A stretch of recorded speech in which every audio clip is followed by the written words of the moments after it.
Hi my beauties, my name is Dr. Stefani Kappel and I'm a board certified fellowship trained cosmetic dermatologist based out of Newport Beach, California. And today I'm going to be doing a lip video. So before I move on, I'm always transparent and I am very honest with everything, including my filming and my YouTube videos. So YouTube is kind of like a newer platform for me. I've been doing it a long time, but just not consistently. And I honestly don't know whether to look at the screen, because I feel like if I'm looking at the screen, then I can like see what's going on. It feels weird to me to like look right at the lens of the camera. So this is kind of like a test, and I may or may not post this, but I wanted to do a lip video because a lot of you guys have asked me to do a lip video, and I feel like it's the most sought after treatment area of the face, like from patients of all ages, both genders, and regardless of your lip anatomy or what you're going for, everybody is always interested in maybe enhancing their lips a little bit, and there's always the most concern and question over this treatment area. So I wanted to do a video mainly because you guys have been asking me to for a while, and I have been doing videos on like specific aspects of lip aesthetics. So lip lines, perioral lip laser treatments, Botox, lip flip, gummy smile, dynamic rhytids, all of the things. But I wanted to just do like a comprehensive lip video. But I also am trying to get used to using a camera, because up to this point, all my YouTube videos have been like on my iPhone, so like not very high quality, which makes things faster when you're like uploading and stuff. But I feel like you guys wanted me to use a camera because obviously a camera has a higher definition, better quality than like the iPhone.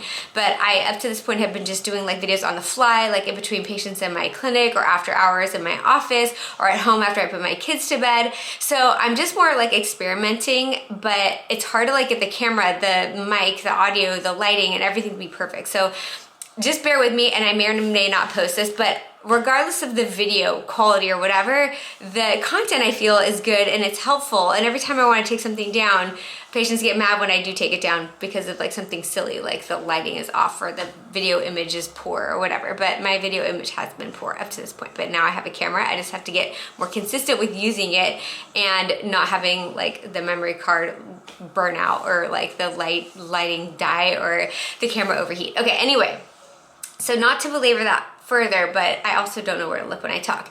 But I feel like I wanted to do a lip video because there's so much that goes into treating the lips as an aesthetic cosmetic unit of the face. And it's really important whether you're a newer injector learning how to inject and treat patients, or whether you're a patient trying to find the right provider for you and deciding if this is even a treatment that you want to embark on and experience, because it can be scary.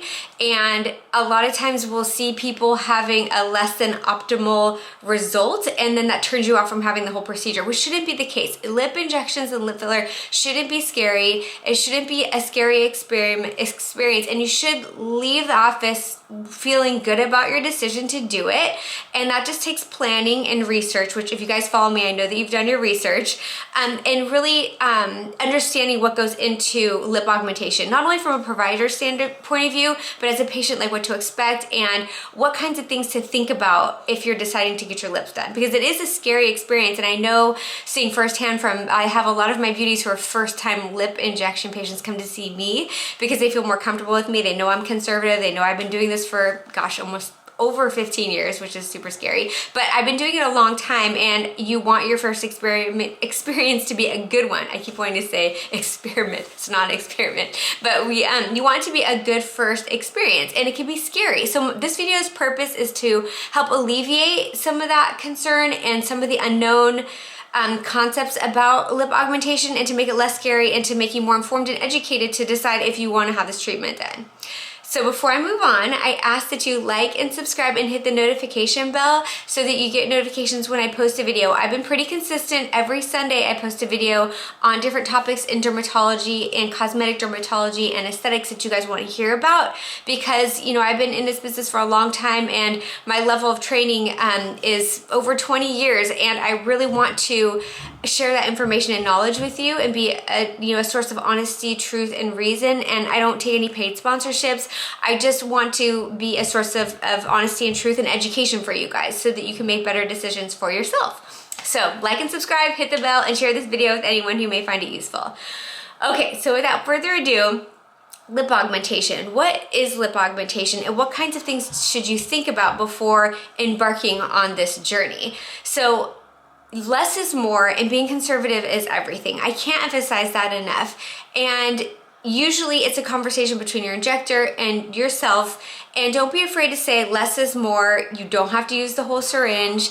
Even if the rest of the syringe goes to waste, don't worry about saving money and like conserving it and just using the whole syringe because you're paying for the whole syringe. I feel like that's the biggest mistake that newer injectors make and that patients make also. Just don't go too far too fast, and successive approximations to the goal is always really important. And if you're a patient of mine, you know that that's how I practice, and you know that being conservative in the long run will definitely save you, and it'll save you stress, it'll save you swelling, bruising, downtime, your husband or boyfriend being mad at you that you got lip injections, because let's be honest, most significant others, spouses, husbands, boyfriends, girlfriends get mad if you have your lips done, because lips are such a delicate and intricate part of someone's personal facial anatomy that distorting it in any way, shape, or form can be really offsetting to the significant other. And I get it. And I pride myself on the fact that many of my patients are like, Dr. Kappel, my husband doesn't even know.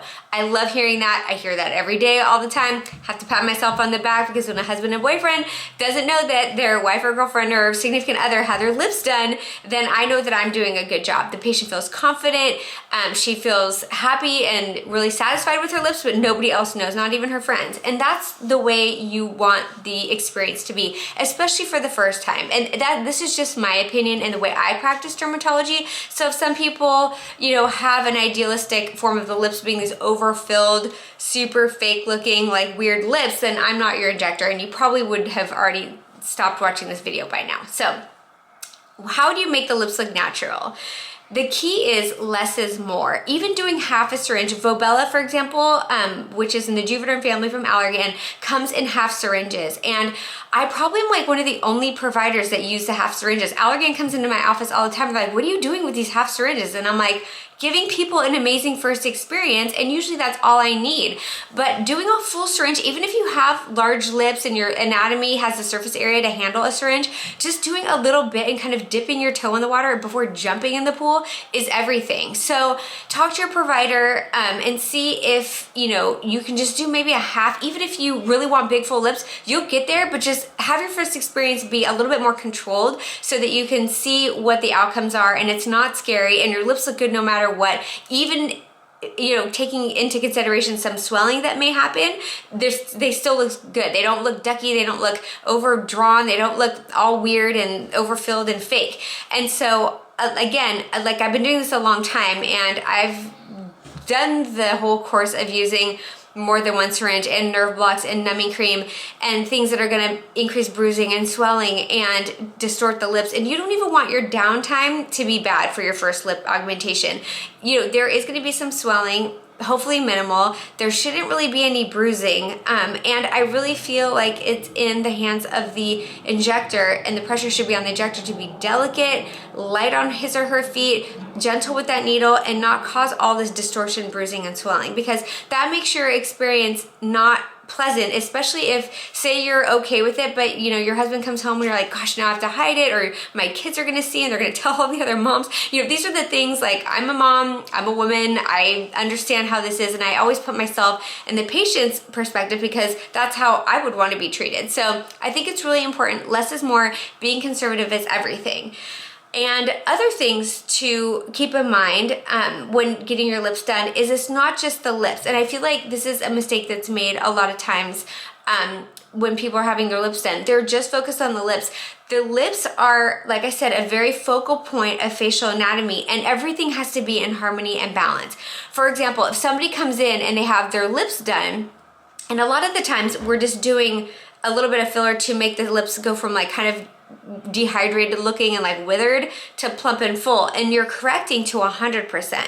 You're not correcting beyond 100% because that distorts the anatomy and that makes you look not like yourself, and that looks weird. So what happens is when patients come in, even my younger patients, you'll have a little bit of volume loss that happens over time. Like your lips are probably your fullest when you're in adolescence, and then 20s, 30s, 40s, and beyond, you lose volume, and so your lips go from being plump and smooth to wrinkled and like withered looking. And so when you increase the volume a little bit to make the lips where they were before, like to increase that capacity to where your lips aren't like shriveled and wrinkled, now they're just plump and smooth. We always call lip filler like injectable lip gloss. You want to take them from wrinkled to smooth, and that's like one of the key factors of lip augmentation without making you look weird, because your lips held that volume at one time and you may have lost that volume, and so you just bring it back to where you were before, and your natural anatomy is able to handle that volume because that's where your body was at one point. But when you push it a step further and then you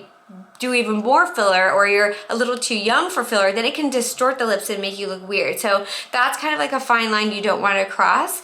And also, say somebody has lip lines and they only inject the red part of the lips to make their lips fuller or smoother, but then they ignore the lip lines.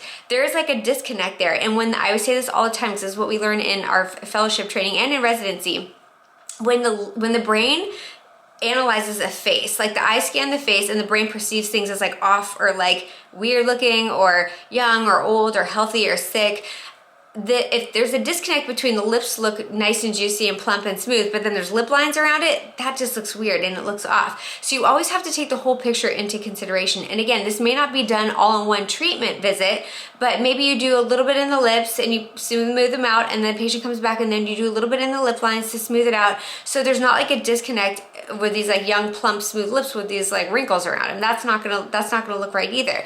Other areas around the lips to be cognizant of, the angles of the mouth. So the marionette lines are these little lines that start to fold as our skin, it's so sad to say, but it's truth, but we have things that we can do to combat this. But as the skin sags, as the smaz, as everything starts to fall, you get these marionette lines, and they start in the angles of the mouth. So I always do a little bit of filler in the angles of the mouth to keep that patent, to keep that open so that that doesn't fold and crease, because that's part of your perioral area that if you're treating the lips, you want to do a little bit in here, maybe chase it down here too. Or if somebody has really significant marionette lines, these lines that go down the mouth, and they come in for lip augmentation, you're like, well, before we even tackle the lips, we may want to smooth this out and make that, rejuvenate that a little bit, so you don't have these smooth, beautiful lips with these marionette lines and these collapsed corners of the mouth. And so that's something also to just, pay attention to as well. What else am I forgetting? Oh, fill trim. So the fill trim is that anatomical kind of ridge right here between the nose and the upper lip that gets flattened over time. So I'm talking about my more mature beauties. So patients who have a flattened fill trim or have a depressed Cupid's bow, which is like this part of the lip, the part that has the little M shaped. And as we get older and gain wisdom and have birthdays, the distance between the nose and the upper lip lengthens.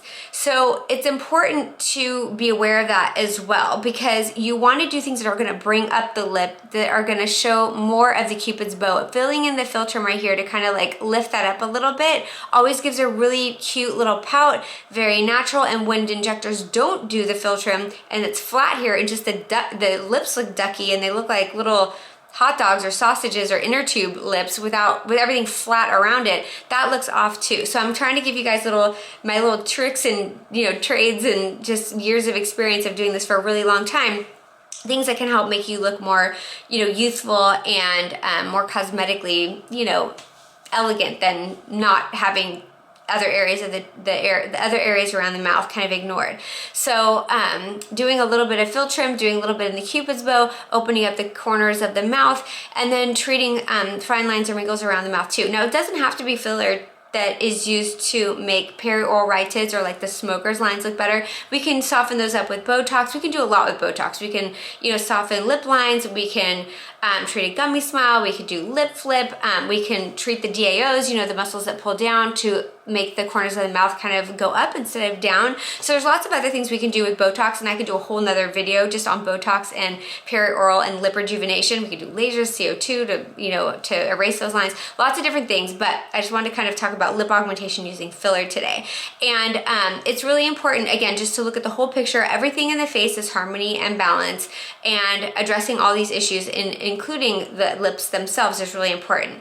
Now, some people want to, you know, reverse time and have their lips be where they were 10 to 20 years ago. Some people actually have some inherent asymmetry that bugs them, and any asymmetry in the face, which is, I say 99.9% of people have, and that kind of gets exacerbated and it gets worsened as we get older. So it's just the truth of aging. So anything that's asymmetric when we're younger gets kind of more accentuated as we get older. So lip asymmetry, that is, you know, same with that area too. Some people will have one side that's fuller than the other. So some people will have the upper lip that's significantly smaller than the bottom lip, or vice versa. Now there is the golden ratio that in aesthetics we want to be mindful of, and just keep that ratio between the upper and lower lip. The lower lip's supposed to be a little bit bigger than the upper lip, but also, you know, correcting asymmetry where, like, if somebody smiles, one lip is a lot thinner than the other side. So, and as I said, that gets worsened as we get older. So doing a little bit to kind of compensate that is also something to take into consideration when doing lip augmentation. So it's not only increasing, you know, fullness, definition, smoothing out the wrinkles, making them look smooth and plump, but also just correcting for any inherent asymmetry that may be worsening over time, or an asymmetric component of lips that you didn't notice before. So that's always something that you want to keep in mind for too. Let's see if I'm forgetting anything else. So that's pretty much it. And then of course the products of lip filler to be chosen, it all just depends on your injector, what he or she is used to, or if you have a product that you've been injected with in the past that you had great response with, just don't be afraid to ask your provider if he or she has that available in their office. I think it's really important to use what you feel comfortable with, or say you're well read and you're doing research and you read about one G prime being better than the other, or one has increased risk of nodules because of the cross-linking. Whatever research you do, don't be afraid to question your injector why he or she chose to use a certain product, and if he or she doesn't want to use the product that you recommended, why. And it's always good to have options too. You know, I have my favorites, and I change. Technology improves and I adapt with the times, and just because one person or one clinical trial will recommend one filler product over another, I won't necessarily use that. I go based on anecdotal data, patient satisfaction, and the results that I see. I'm a very outcomes-driven dermatologist, so if I have great luck and happy patients with one product, I'm gonna choose that product over another one. So it's always important to be mindful of that too. So have an open mind, and just know that every individual lip anatomy is different, and as we age, the lip and perioral area changes, and just have, you know, realistic expectations, and try not to do something that's going to make you not look like yourself. Always being conservative just goes such a long way in aesthetics, and I can't say that enough. And I feel like there's such an epidemic right now of like overfilled faces, overfilled lips, and I don't know if that's just what the people want, to say it in so many words. Like, is that what people want, or is it they don't really know any better, and injectors are just kind of doing too much too fast and not taking their time to really be conservative in an area of the face that's really, really important to be conservative with. So that's my 2 cents. Drop a comment in the comment section if I didn't address something in lip augmentation aesthetics that you want to hear about, and I could do other videos on, there's so many different topics within the domain of lip injections, you know, Botox, lip flip, perioral rhytids, lip lines, laser resurfacing, and how these things work to make that overall, this area of the face, look its best. So thank you guys for watching. Thanks for subscribing. I'll try to get better with my videos, but I am trying to make an effort to use a better camera, so I'm not filming on my iPhone, but sometimes just having it in my white coat pocket and just popping it out with a ring light and trying to film a quick video here and there is a little bit easier for me to get content out there for you guys, but I do want to have higher quality images and videos for you guys. All right, you guys, thank you so much for subscribing. Like, hit the notification bell, subscribe, comment, and share with your friends. Love you.